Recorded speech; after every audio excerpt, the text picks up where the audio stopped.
morning, tropa! So for today's video mga tropa, ay gagawin na natin yung isa sa nakasulat sa ating daily task na kung saan ililipat natin itong lagayan ng shampoo dito sa pader. So gagamit tayo ng barena at saka ng tox. So ano pa inaantay natin? Tara, samahan niyo ako. Kasi niremind na naman sa akin ni Mrs. Tagal na daw nun, di ko pa rin nagagawa. O ngayon magpapahinga na to mga tropa. Itong ginawa ni Mrs. Teknolog! Ang tagal rin ng servisyo nito mga tropa. Itong stick na ginawa ni Mrs. na tinalian niya. So ngayon, tapon na natin to. Tapos ito, tinan nyo naman, lulundo. Ililipat naman natin siya dito. Okay. Dami kasi nakalagay dito mga tropa. Meron pang linis ng kifi. Yan, ito panlinis ng mukha. Shampoo. Ito panlinis ng mukha, panlinis ng kifi. Panlinis ng junjun. So lahat yan nakalagay dito kaya hindi kaya. So ito ano lang to hindi nidikit lang sa tiles. So ngayon, gagawin natin, i-fix na natin siya dito sa pader. So ngayon natanggalan natin mga tropa. Unang gagawin natin, susukatan natin to para dun sa dalawang butas na ilalagay natin. So babarinahin natin. Pero para maganda at syempre para maging pantay, susukatan na natin ng metro tsaka syempre kailangan ng lapis. Para mamaya yung butas na dalawang gagawin natin, pantay na pantay dito sa pader na pagkakabitan natin.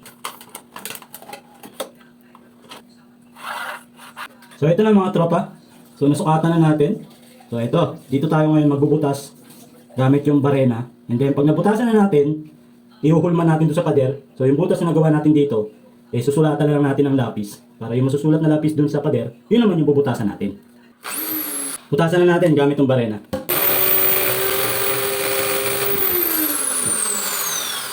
One down.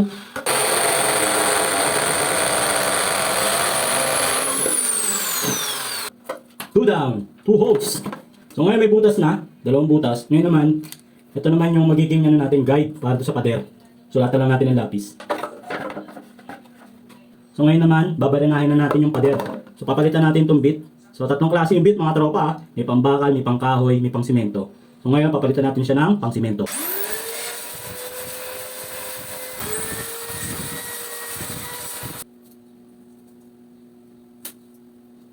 Yun, lagyan na natin yung dalawang tox.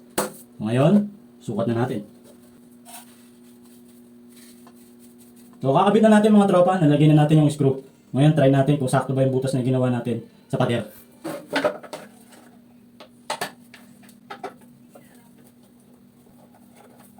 Ang galing! Ang galing! Buti sumakto mga tropa, kasi si Mrs. perfectionist yun Ano yun foreman. Kanya check na talaga maigi to. Ngayon lagyan na natin yung ating mga panghugas ng junjun, tsaka ng kifi, tsaka ng mga fest natin.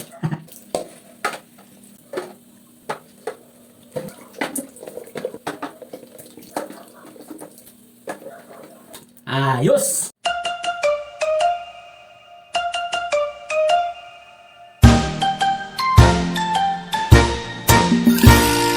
둥글게 둥글게 둥글게 둥글게 So ngayon tropa, natapos na natin. Papakita natin kay Mrs. Tingnan natin yung reaction niya. Sana magustuhan niya. Ma! Ma!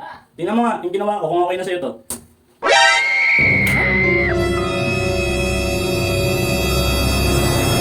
Sumakay ka pa dyan. Di naman What? ano. Sige na, okay na yan. Okay na? Approve. Anong premyo ko? Ito. So there you have it mga tropa. Natapos na naman natin yung isang daily task natin. So nakikabit na natin yung ating lagayan ng mga panghugas, ng muka, ng kifi, ng junjun sa pader. Na dati, nasa harap ng salamin at may tukod na stick. So isang task na lang yung gagawin natin mga tropa, which is yung pag-exercise. Sana hindi umulan para makapaglakad tayo sa bukid at para may pakita ko sa inyo ang ganda ng Kabuyaw, Laguna. So hanggang sa susunod mga tropa, isang task na lang, matatapos na natin yung ating daily task part 2. Buti pa si Tonton. Peace. Bye-bye.